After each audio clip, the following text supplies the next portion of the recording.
This video's on the hit combo meter, and that is essentially those numbers underneath the name tag of this parademon. I'll just get rid of them and then I'll go straight into it. But I'm just going to keep this to what you need to know, because I've gone through several versions where they were all too long. The hit combo meter for a controller essentially is your mini power over time. Every role has access to it. However, because controllers have greater use and have easier access to gear with higher vite, you benefit more from it. Obviously, vitalization plays a role into your power over time, your supercharge, that also help you give power. Your weapon use, your hit combo meter is extremely important. And that's because what you want to do is these days players use brawling because it is the fastest hit combo meter builder.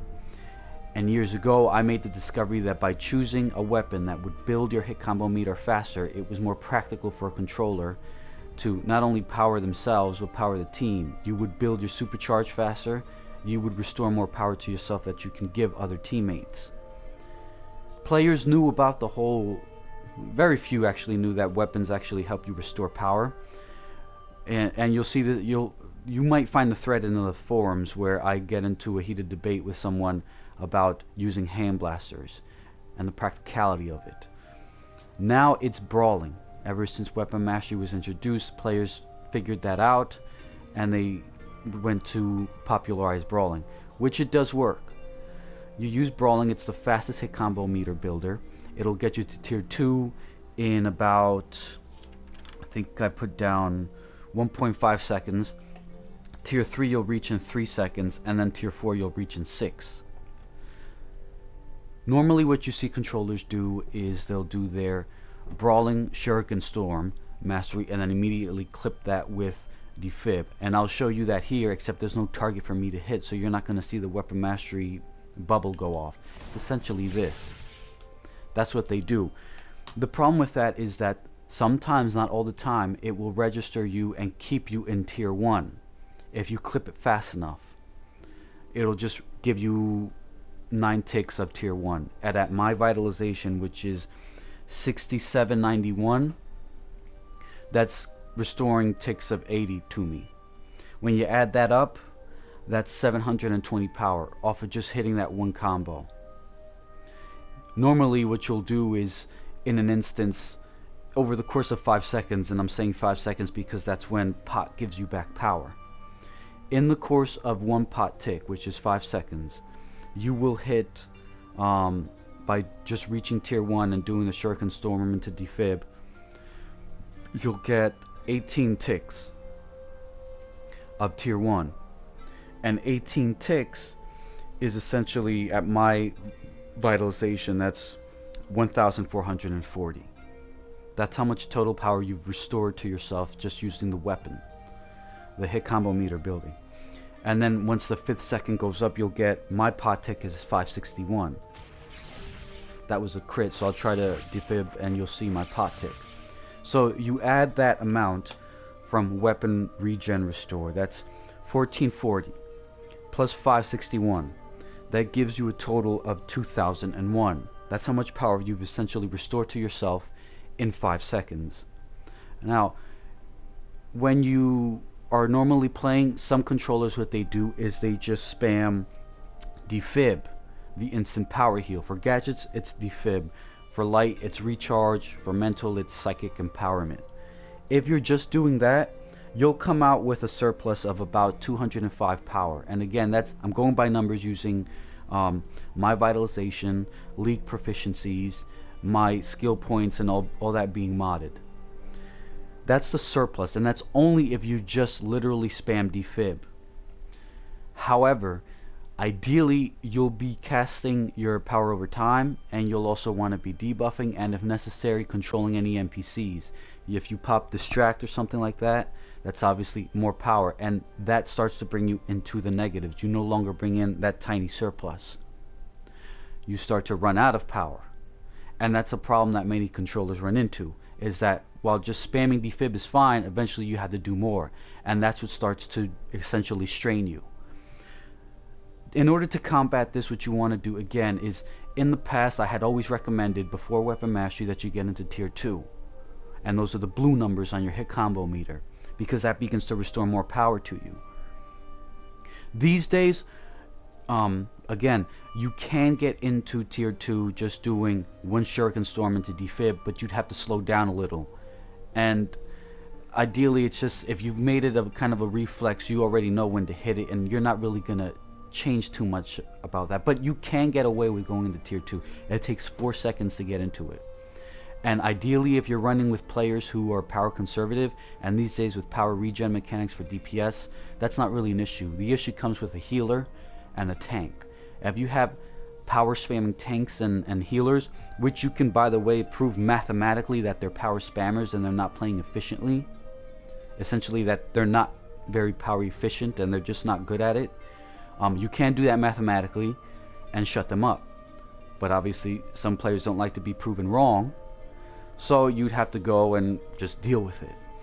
But under those circumstances, power healing is not like a healer. You're not going to keep players at 100%. Power is going to be consumed regardless. As long as players aren't at 35 or 25% or below, then you can go ahead and just build your hit combo meter. If you're the only player in the group that doesn't have power, you need to use the hit combo meter to restore more power, and I'll show you why. Just to get to that quick before I forget, I'm going to go to this target over here and I'm going to start emptying out my power bar, and I'm just going to build it to superhuman, because I want you to see that without pot, just how much power you restore to yourself under a short amount of time. And I'm not going to hit defib, I'm just going to build my power. And just look at my power bar. That's without pot, that's without sodas, that's without battle drone, that's without anything. This is why it's important that you take advantage of your hit combo meter. You restore more power to yourself, okay, getting into the higher tiers, and you do it in a faster amount of time with brawling. This is, of course, complementary. Ideally you want to use this, but at the same time you have your power over time, you have sodas, but your sodas have a minute cooldown, your supply drops have a 5-minute cooldown, and essentially if you wanted to be a really power efficient controller, no controller should be begging for a supply drop. If you're taking advantage of this hit combo meter building, you're essentially on your own, you're independent. That allows for these players to drop the supply drops on the healer or the tank who need power. You, however, just get to it when you need to, but other than that, you shouldn't be begging for it. You should be regenning on your own. And then, of course, the sodas and the pot. Tier 2, and just to throw in some numbers, tier 2 at my hit combo, at my vitalization, I mean, is I would restore about 1060 power. Now when you reach the next tier, this is what happens. Going from tier 1, which is 9 ticks, right? 9 ticks of 80. When you go to tier 2, my tier 2 will give me 2 ticks of tier 1, because it takes about 1.5 seconds to get to the next tier. So because you've already hit your power, I mean you've already started your hit combo meter, it's going to start you off at tier 1. As soon as those numbers register that you've gone into tier 2, it cancels the tier 1 numbers and gives you 9 new ticks, 9 refreshed ticks of the new tier that you just went into. So what happens is I'll hit a target, I'll get 2 ticks of 80, maybe 1 tick, it depends. Sometimes it's a little buggy depending on how fast it registers, but normally it's 2 ticks of 80 followed by 9 ticks of tier 2, and that's only if you go into tier 2. And for me that ranges from 96 to 104, so we'll say the average there is 100. So you'll restore 100 ticks, okay, of tier 2. When you go into tier 3, to go into tier 3 it takes 3 seconds. So there you'll get 4 ticks of tier 2. And I'll just go to a target here so you'll get an idea, and hopefully you'll see it on my combat log. And again, I'm trying to do this quick so I don't run out of the 15 minutes on my PlayStation recorder, because then I have to make another video. Now I'll empty out my power bar.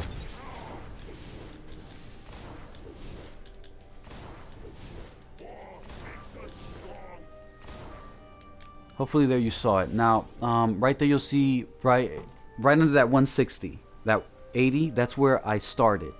that 117 would normally be an 80, but it crit. So there's your 2 ticks of tier 1. Okay, the 80 and the 117 crit, which is supposed to be an 80, but obviously a crit, and I got that. Then you have your 3 ticks of tier 2, and that's the 149 crit, the 99, and the 100. The average there would be 100. I think I said 100, but that recovery is obviously 101. The average would be 100. Those are 3 ticks of tier 3 ticks of tier 2. Now I go into tier 3. Normally when you go from tier 2 to tier 3 and then from tier 3 to tier 4, with tier 3 you'll hit about maybe 4 ticks, maybe 5, depending on, again, how fast it registers. And there I have a 175, which is supposed to be a 120, but it crit. And then you'll see the other 3 120s. So here you have the 4 120s from tier 3, and then the rest you have 160. That's tier 4. And those will be 9 ticks. After 9 ticks, when you've reached tier 4, those are the superhuman yellow numbers on your hit combo meter. What will happen is, if you continue to use the hit combo meter building, each time you hit an NPC, each time you hit a target, each hit will restore power to you, and that only happens when you reach superhuman. Obviously, that the only way you'd be doing that in an instance is if literally there's nothing else going on and all the players have power, and you're the only one without power. But even then, you'd probably be full already. So you're not likely to really go into that. If anything, that would be more of a supercharge build-up. Because again, as you enter the new tiers, you also build a higher supercharge. And that's basically, I don't think it scales with anything. It's like 2, 3, and 4. 4 would be tier 4. So that is essentially your how it would look like when you use brawling.